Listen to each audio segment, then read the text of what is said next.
It's me again. I know it's been a while, but I'm here to tell you all the news, and I'm going to try and keep it in 5 minutes. Let's see if that works.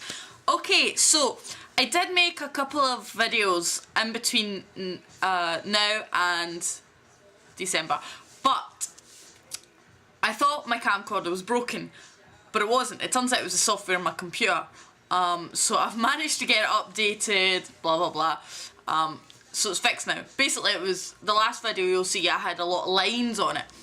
God only knows what was happening there, but I've got it fixed now. That's the main thing. So anyway, December and January, I didn't do very much. I went to Toyama, which is a World Heritage Site. There was many things to do. Oh no. I sound Japanese. That's a very Japanese sentence. There were many things to do. There were many things to see. Sorry. Okay, anyway, so there was lots of things to do. There was not so much snow in December, but in January there was snow taller than me. I have a picture somewhere to prove it, but it was taller than me. That's crazy talk. Crazy. So see all you people in Britain who are whining that you're getting 6 inches of snow and the whole country's shutting down. In Japan, the snow is taller than me. Taller than me. So, stop your whining and get on with it. You get on with it here. Mind you, the drains here are massive, but then it's a lot of water, I suppose, that they need to get rid of. But I live in constant fear because as I said, the drains are massive and they've got a lot of drainage ditches beside the side of the road and pretty much everywhere. But they're maybe like a foot wide, so that's a lot of space that you can drop in, and when there's water in it, it tends to be moving really fast, and sometimes they cover them, sometimes they don't. Like if they cover them, it's like a big wide grill, so things can fall down there, and I live in constant fear of my keys, my phone, everything basically dropping down that and just going whoosh with the water. So I hate them. I hate them with a passion. The ones at the side of the road, the Japanese call them gaijin traps, because foreigners tend to like fall in them and like break their leg and stuff like that. Or like if they're driving, tend to actually, you know, come off the side of the road and end up in it and break the entire car and stuff like that. What can I say? It's a foot wide ditch at the side of the road. I've managed to avoid them so far. Fingers crossed, I'll keep that up. Anyway, so Toyama, magical place in the mountains. It's a World Heritage Site because there is traditional gasho houses.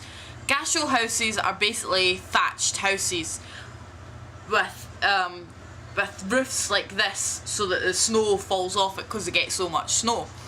But the crazy thing about them is there's nothing keeping it up apart from like the apex. So the house moves like this.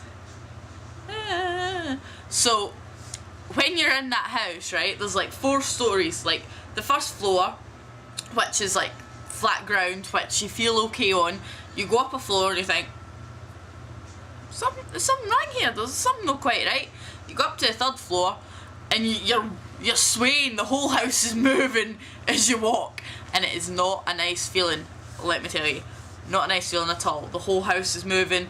The floorboards are really thin because they're really old and a lot of people have walked on them.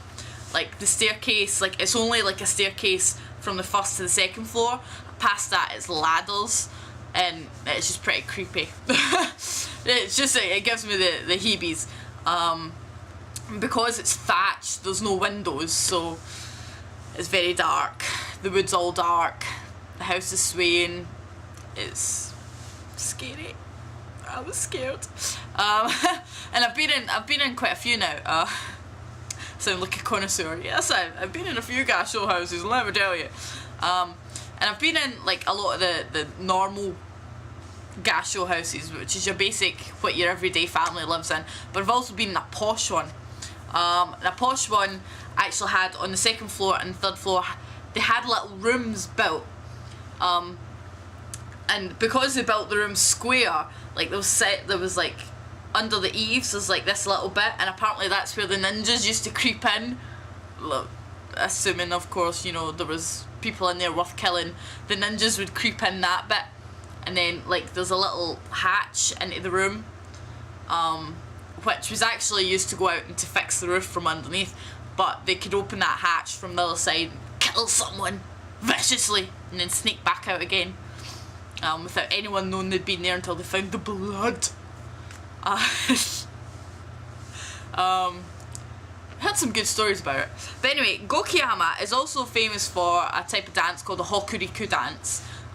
It's this mad thing. They've got these weird hats, and it's not like the normal rice hats that you're thinking, you know, the kind of coney shaped ones, but they kind of come out like this, like your hands basically, like it's kind of pointed and then it comes out so you can't see anyone's face while they're dancing. It's quite cool.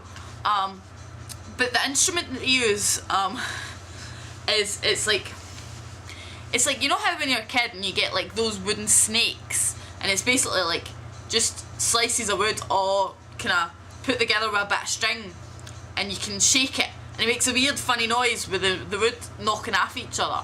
Well, basically that's what this instrument is. It's called a sasara, and it's got a handle at each end and it forms a sort of loop, but you can shake it, and I've got the move down pat, and it makes a weird noise in the dance. It's really pretty cool. I'll need to get a clip of it at some point. No doubt I'll be back up there again. So yeah, I had a lot of fun there. We made some paper, Japanese traditional paper called washi, made with Chinese hawthorn. Those Chinese are everywhere. So yeah, we made some of that. That was good fun. What was even better fun was seeing the stuff that they made with the paper, because they can make amazing things. Like they managed to make, I realise this is land of origami, but this is ridiculous. They managed to make a full tulip, like full set, like proper sized tulip, petals, like stamen, everything. The leaves, and there's a little cricket sitting on the leaves, antenna and everything, you know, back legs, everything out of paper. Stunning. I mean, the stuff they make is just absolutely amazing. I'm sure I've got some clips of it somewhere as well. After that, not really done much because I've been a bit broke. Christmas and New Year, didn't do anything because most of the ALT community migrates at that time of year, and I'm not joking, to Tokyo. So everyone's in Tokyo. There was nobody to play with, so there was a potluck for the poor souls that were left. I did mac and cheese. It went down really good because I had real cheese sent from home. It's always going to be a winner, isn't it?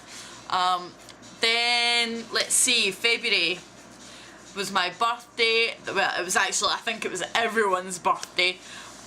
So there was a lot of birthday parties. I've got clips from them, karaoke, etc.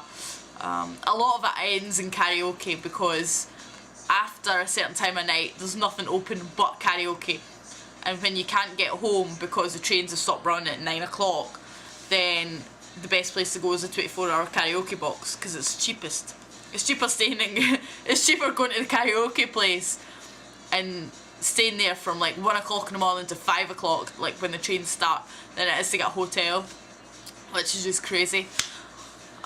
So now is March, and I'm just back, literally back about 2 hours from Tokyo, my first time. So I went to Tokyo with Dominique because it was her birthday last week. It was her birthday during the week, should I say, and she really wanted to go to Disneyland, because in Tokyo they have Disneyland, but they also have Disney Sea, which is a completely new thing that Japan have invented. I might add actually that Tokyo Disneyland and Tokyo Disney Sea are the only Disney parks in the world that aren't owned by Disney. Random fact there for you. So we went to Tokyo and we 4.5 hours on the train, and that's taking the bullet train as well, or the Shinkansen, sorry, they're renaming it back to its original Japanese name.